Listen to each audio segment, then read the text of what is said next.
We've got some special guests. Here they are, the cast, the writer, the director. Here he is, the author first, Mr. John Green. Shailene Woodley. Ansel Elgort. Laura Dern.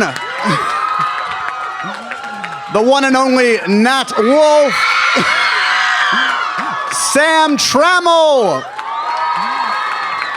And director Josh Boone. Come on out, guys.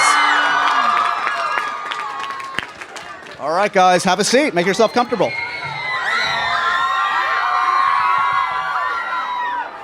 John, what's the best tactic to keep them semi-quiet for the conversation? I don't even know. Oh yeah, so we can't talk unless y'all are a little quiet. So I know that it's hard because I also want to scream right now because I'm sitting next to Shailene Woodley. And I am screaming inside because I'm sitting between you and Ansel. But yeah, you have to resist the urge so that we can have a conversation and talk to you about the movie. The good news is we're going to get to a lot of your questions in a little bit, so get them ready, and we want to hear from you guys as well. And also the good news is we have virtually the entire cast here and the director, so I feel like we can just reenact the film right here, maybe. Should we just get started? Yeah. There's a good scene in the airport we could reenact. Starring John Green. Oh, should we start on that sad note? Because it's a great movie, but it lacks a certain superstar. But I bet Absolutely. the DVD won't. Yeah, I mean, first off, I was in the movie. My scene was cut.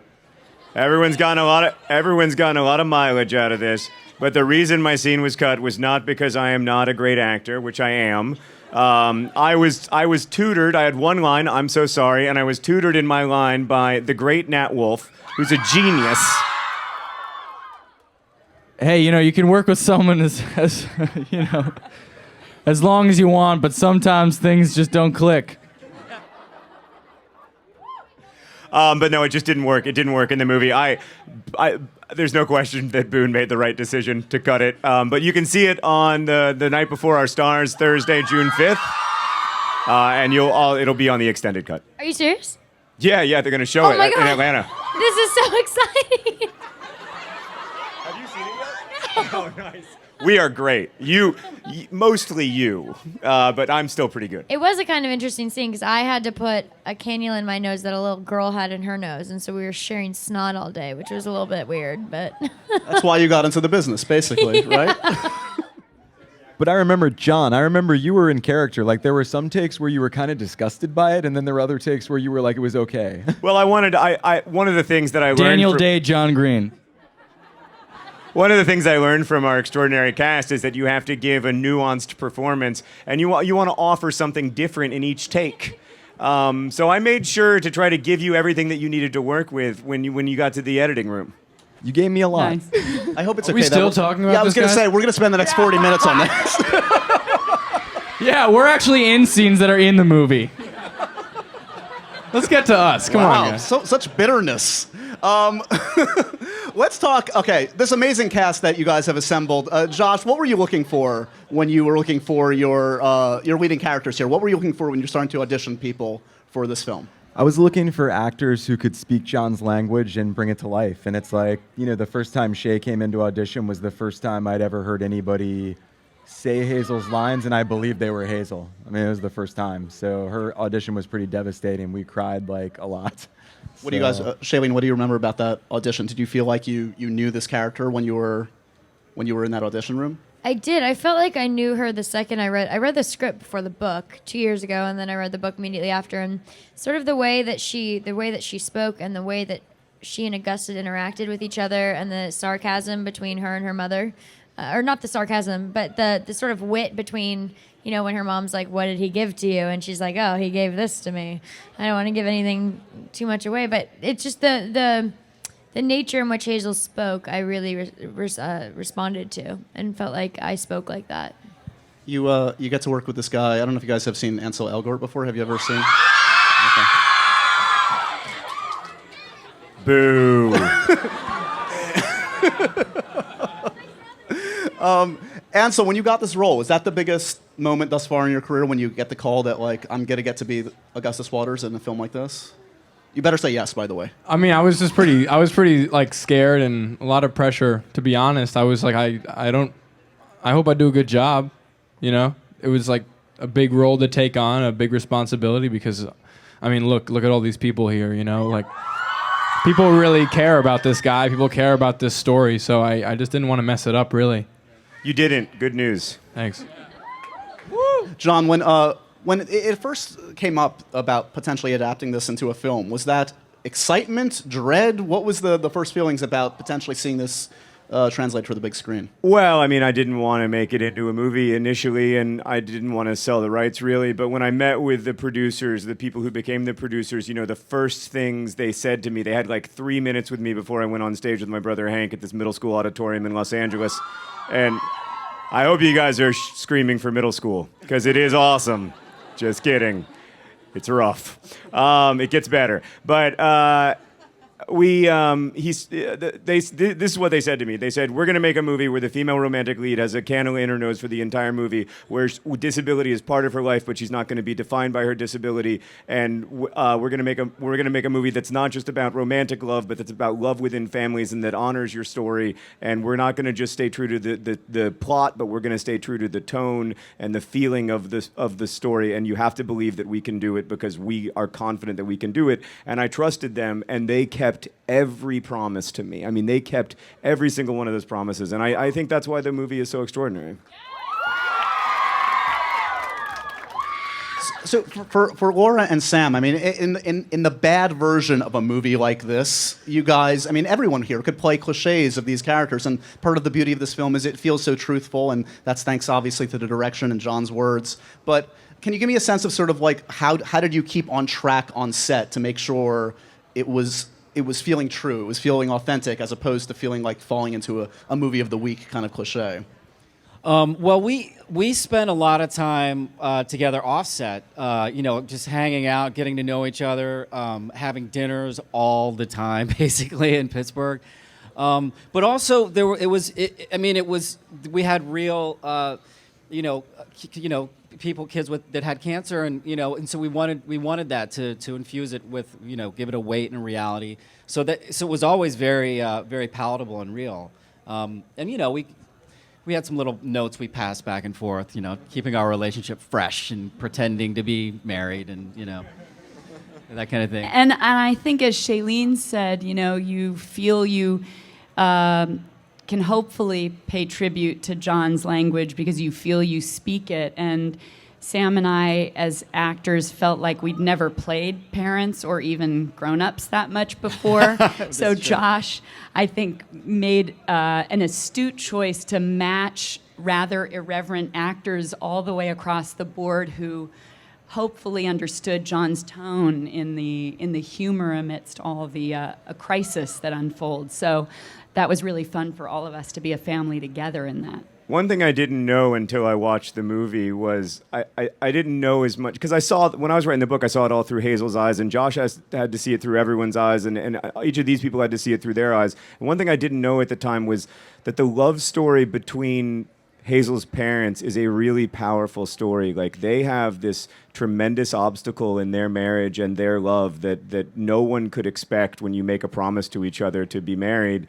And the way that they kind of stick together in the movie is very powerful for me. Like, as a parent myself, it was just really wonderful to see. I thought they did an amazing job. I want to bring in Mr. Nat Wolff. Hi, Nat. How are you, sir? Isaac, the role of Isaac, it's a curious character because, like, you don't think of a guy that's losing his vision, his eyes to cancer, as being potentially the comic relief, the guy that can bring some levity to a film. But you function as that, among other things, in the film. Is that a unique challenge for you when you're taking on a role like that? Yeah, when I first took on the role, I thought it was going to be easier, than it was. But then, it was basically about making sure that Isaac wasn't a joke, that he was just a funny person. More than, that it wasn't like people making fun of him for being blind, that he was going to be before anybody else could make fun of him, he was going to make fun of somebody else.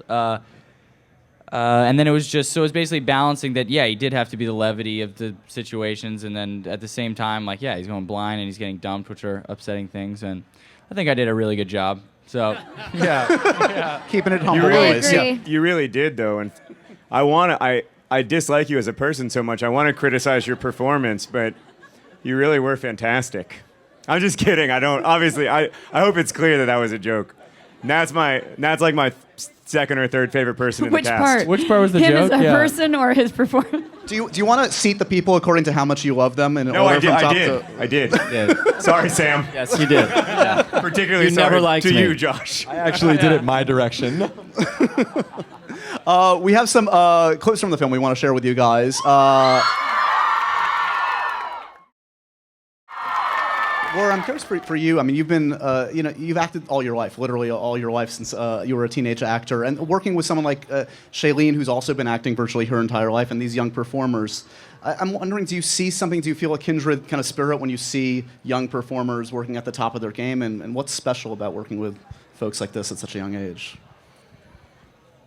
It's amazing. These folks, it's particularly amazing because they're all, beyond the fact that they're all just incredible actors and deeply honest, which is so beautiful, they're pretty much the coolest people any of us would ever want to know.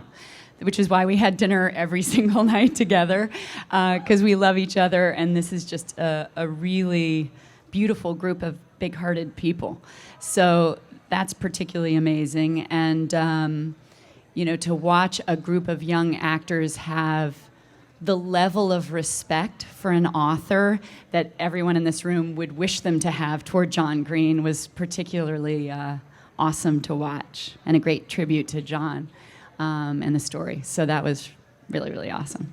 That scene, I'm not sure if that was shot in Amsterdam, but obviously the exterior scenes in Anne Frank house were shot in Amsterdam. Give me a sense, that came probably later in the shoot, I think, for you guys. It was at the end, yeah. So that must have been refreshing and also daunting, because those are some of the most key, important, pivotal scenes in that relationship. Was that something you were looking forward to? What do you remember about shooting, in particular, the Amsterdam portion of the It's film? actually nice that it sort of took place, I think, at the end of filming, because we had such a great idea of our relationship and the way that and the scenes were so present in our mind that we had already filmed, and so we could go. It was sort of filmed in sequence in the sense that up until Amsterdam, we knew what happened, and then at Amsterdam, we were really able to pull upon the memories as if they were real memories versus just fabricated ideas of what an actor would assume they would do in a scene in the future, which was really lovely. And it was so beautiful. Amsterdam's so romantic. And we were there, and it wasn't sunny. It was cold, and it was sort of dark and foggy and rainy, but that added such a romantic element to it that I think added to the story in an even more profound way than had it been extremely sunny with Toy Story clouds and, tulips everywhere.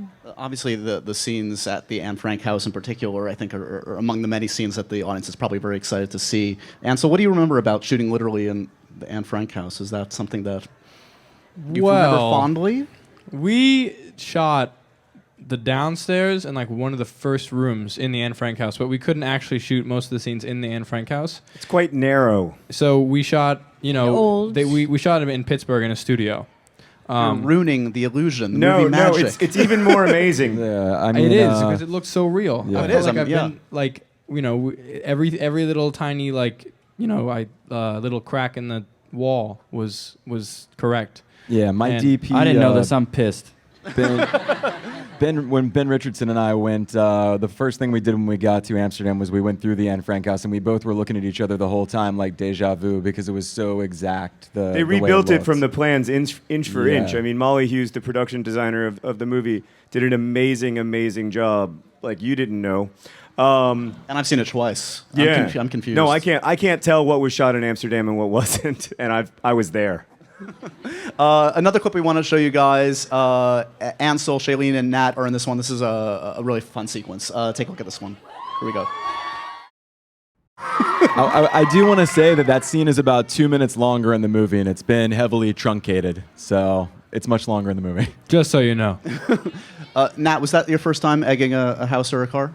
Yeah, that was my first time egging out, but I never saw it because I was blind doing it, so I never saw it. So It's good to see it. Yeah. Looks good. Looks nice. I want to get to your questions as soon as possible, so let's just go right to the third clip we have, and then we'll go right back to the audience for your amazing questions if we can. This is Shailene and Sam. All right, guys, you have some questions for this amazing cast, writer, director? Hi guys, this Hi. is so unreal. By the way, you're amazing in Hairspray because I saw it my freshman year. I've been to I've been to all the events in the city, and I read the book the first week it came out. It was absolutely amazing, and I can honestly say that it changed my life. It changed my whole outlook on and mentality too. So I just want to thank you so much for that. My question to you is: Esther is your inspiration for this book. Your readers all know there are many iconic quotes or metaphors, if you will, like pain demands to be felt. Were any of these metaphors a direct quote from Esther? Yeah. So for those of you who didn't hear, my friend Esther, to whom the book is dedicated and who died of cancer when she was 16 in 2010, inspired a lot of the book, although I want to be clear that Hazel is not Esther, and they're very different people. And whether anything directly from Hazel's life or anything that she said worked its way into the book. No, not directly, and no like quotes or anything that she told me. I always felt like the conversations that we had were private, and I didn't want to share them. But there's no question that, you know, what did work its way in is Esther's empathy, her ability to turn outward. One of the things that I love most about Shailene's performance, you actually see in that moment where she says he doesn't need this. She's able to imagine what it's like for her family, what it's like for Gus. She's able to see, maybe in a way that he even can't, how hard it would be. And she's trying to be kind to him. And I do think that's something that was very much part of Esther's life. Thank you. Oh, and also we graduate this Sunday from high school. So if you can give a shout out to class of 2014, that'd be great. Congratulations. Yeah, congratulations. Very exciting. Hi. I wanted to know if you guys could play any other character in the movie, who would you play? In this film? Any other character in this film? Who Yeah. would we play? Maybe like Van Houten. You would I'm have been older. Yeah, I was going to say, you wouldn't have been a very good villain. Not now, yeah. I'd want to play John Green's role in the airport. Girl's father. Yeah, girl's Yeah. father. That is exactly what I was going to say. Yeah, I think Van Houten would be an interesting role. If Sisyphus the hamster had a role in the movie, I'd choose that one. Michael Birbiglia. Oh, Patrick. Patrick. Yeah, this Patrick, a little guitar playing, You would have been. You would have actually been a really I would have good been all right Patrick. in that. Yeah, you could have done. You would've could been have done both. We just put you in different glasses. No Right. one would have known. Right. Cabaret. I would have liked to be Hazel's dad. I mean, I'm not a good enough actor, but Hazel's dad is the character I most connect to myself, so I would go there. Was there any point where, after getting to know these characters and John's words, was there room for improvisation, or did you talk about the direction you wanted a scene to go, or was that just your interpretation that you showed in your performance? I mean, there's definitely moments of improvisation in the movie. I mean, in both my movies, some of my think the funniest stuff is Nat Wolff improvising. So, I mean, it was still very much on book, but I mean, there was room. I mean, there was freedom. One of John's favorite moments in the movie is an improvised moment, right? One of my very favorite moments in the movie is in that scene, the egg throwing scene that you watched. Part of it that isn't in that you didn't see is Gus says to Isaac. Gus says it's all dark to Isaac, and then Isaac is like in the middle of throwing the egg, and he stops and he turns toward Gus and says, I'm blind, not deaf, and I don't love it when you make fun of my disability. And it's like a great moment because Isaac is refusing to be the butt of the joke. He's saying like, you're not, and in addition to not being the butt of the joke, I would like to tell you a joke that is funnier than your joke. I will now show you that I am funnier than you. And I love that moment, and that was improvised. But I think they spent so much time together. They were so close. There was so much, it's cheesy to say, but it's true. Like, there was so much love that went into this movie. There was so much care for each other when making it and you see that. You see that they were collaborating very closely, both like, at dinner the night before or whenever. I'm 13, and I've been a nerd fighter since I was like 8. Oh, thanks, man. And my question is for Nat. What happened after the Naked Brothers band?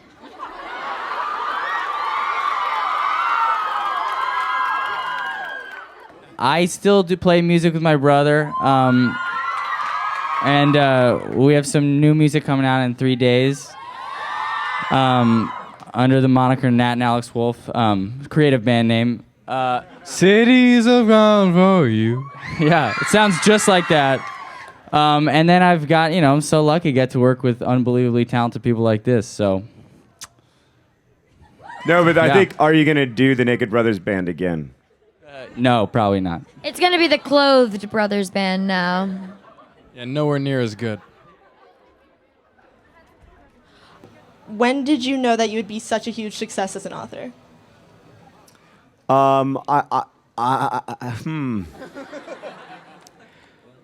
It happened the way that you fall asleep.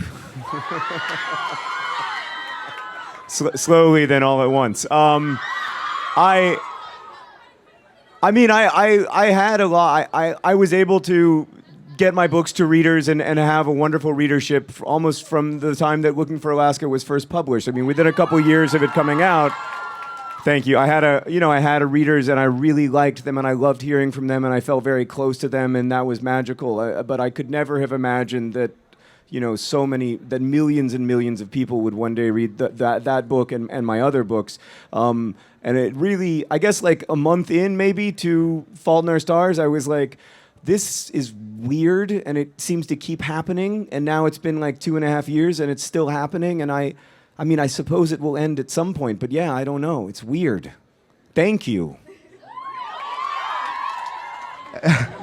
You've constantly said that the reason to write a book is to give a gift to your readers.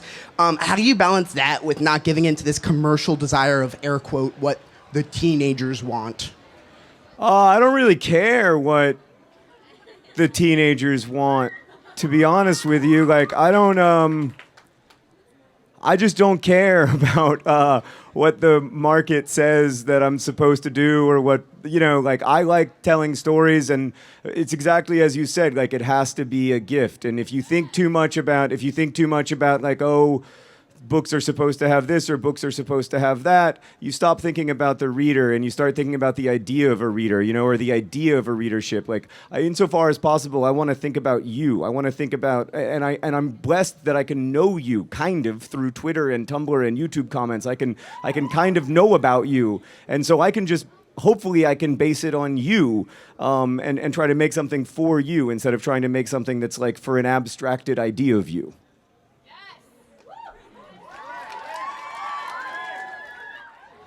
So Charlie McDonnell recently made a video about the importance of understanding your audience. And my question for you, John, is how do you, I don't want to say cope, but what do you think about the community now that your fan base is so much bigger?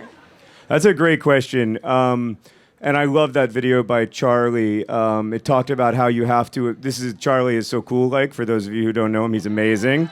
And this video by Charlie talked about how you have to, it's really difficult to imagine a big group of people complexly. Like, there are a lot of people here, and I can't speak for y'all, but like, I am kind of freaking out, and like, I bet a lot of you are probably kind of freaking out because this is weird and exciting and cool. And it's really hard in that moment to think about people complexly and not to make assumptions about them or to presume that you know something about them. As things grow right now, like, this is exciting, and I'm just doing my best to try to imagine you complexly. But I also know that, like, I hope that you're around in a couple years. Like, that's what's really cool is to think about. I know a lot of people are gonna love the movie. I think everybody's gonna love the movie, and then they're gonna, go and get into other stuff, which is great. But there will be a few people who still want to make projects with us and still want to do stuff with us, and that's really cool to me. This question is for Ansel, and I was wondering if you think that living in New York could have affected your career choices, or if you would have lived somewhere else that you would have still wanted to be an actor.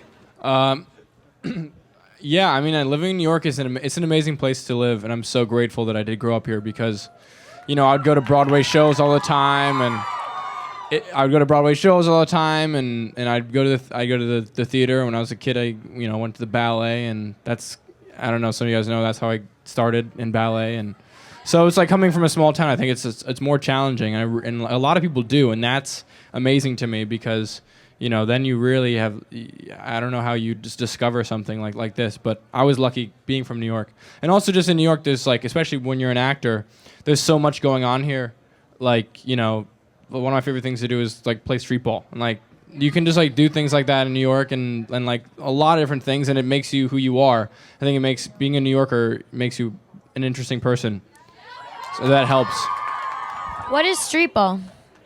Basketball, but in the Gotcha. street. It's a fancy way of saying it, street ball. Well, I mean, yeah, it is. I have a question for Ansel. What's your Broadway dream role? I'm right here. Oh, hey. My Broadway dream role, I want to play Javert in Les Mis when I'm older. My name is Javert. Do it. Give me more.